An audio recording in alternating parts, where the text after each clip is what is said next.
Welcome to the Tech Egg. Don't get scrambled. Enjoy the video. You start by isolating the problem source so you can hear what you must fix. Duplicate the library to preserve original media, then open the inspector and show audio lanes in the timeline. Once done, solo the problematic clip and mute all other tracks so you clearly identify noise, clipping, or imbalance. Listen for frequency issues, background hiss, or level spikes. This immediate focus saves time because you won't chase phantom problems from other clips while you apply the first corrective actions. Now apply precise corrections with intentional moves. First, try audio enhancements. Reduce noise, remove hum, and adjust loudness to a target like -3 dB.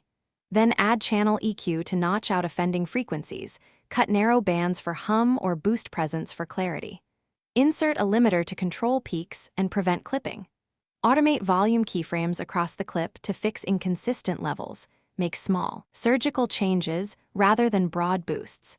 These steps work together to restore balance and preserve natural tonality.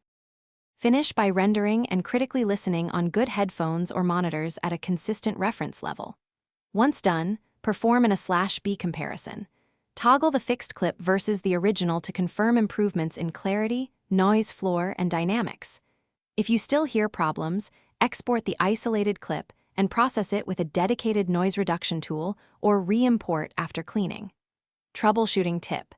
If artifacts appear after heavy processing, back off the settings by 30–50% or restore the duplicate library. Thanks for watching. Consider subscribing if I helped unscramble your problems.